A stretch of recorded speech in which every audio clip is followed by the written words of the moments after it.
One day, the people of the world will all experience weightlessness. They will all float. You'll float too. And depending on where you are, you'll probably get sucked up into the sky. It's happened before. It's going to happen again. Here's why. The weather on Earth is created by pressure, commonly known as pressure systems.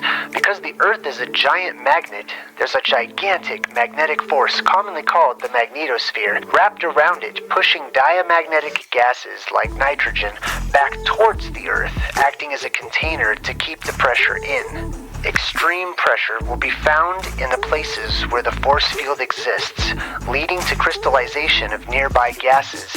That electromagnetic shield disappears each time that the Earth hits a neutral point in its polarity reversal.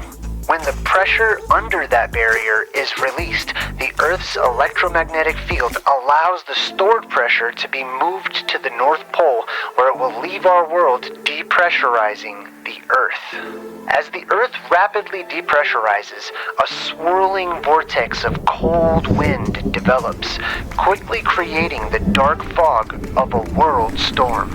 The winds from that tempest blow across the surface faster than a hurricane. Anything not strong enough to resist the winds will be caught in a turbulent updraft and pulled higher into the sky. Meanwhile, the massive release in pressure allows the Earth to expand, causing the ground to shake violently everywhere. Epic vibrations worldwide emit extremely low frequency waves up into the sky. Through acoustic levitation on a worldwide scale, everything not secured to the solid ground will float. The force of residual atmospheric pressure below us will overcome the weaker pressure above, creating lift. Buoyancy will be reversed as heavy objects suddenly become weightless in the winds of an electrical geostorm. Waters in the ocean and lakes will form tsunamis that do not crash. Some safety is provided to those living on the lee side of high mountain peaks, the winds blowing in the direction of the jet stream. The suction force will be its greatest inside the Arctic Circle and weaker further south. This event will last until the pressure relief is satisfied. Buoyancy slowly restores and the winds will die down. Anything that wasn't sucked up into the heavens will float back down to the swampy Earth, muddied by liquefaction caused by the intense vibrations. This was once seen as the sky god Saturn, Kronos, eating his children only to vomit them back to the Earth. Shayad sings about it in her song Trampoline. Soundgarden shows it on their Black Hole Sun video.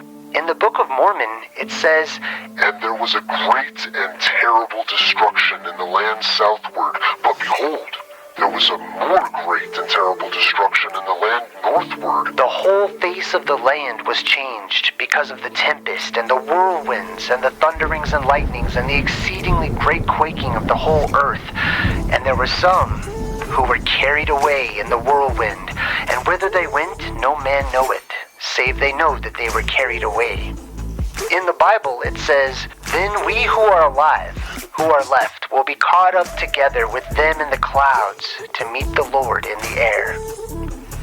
Even the word resurrection means to be lifted or to rise up.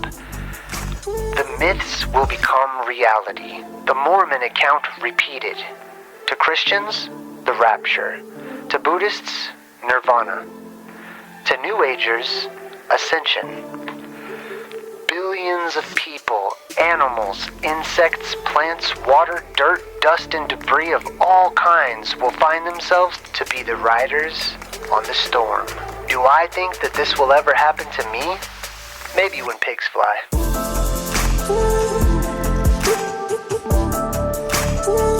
Maybe when pigs fly.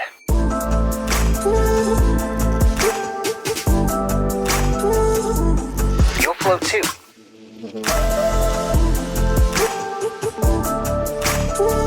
Maybe when pigs fly.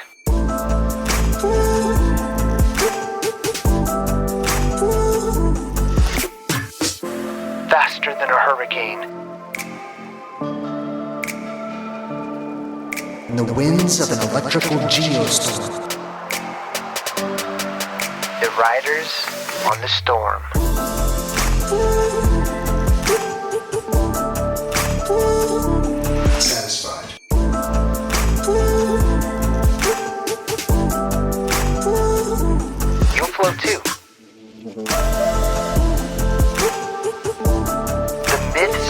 become reality.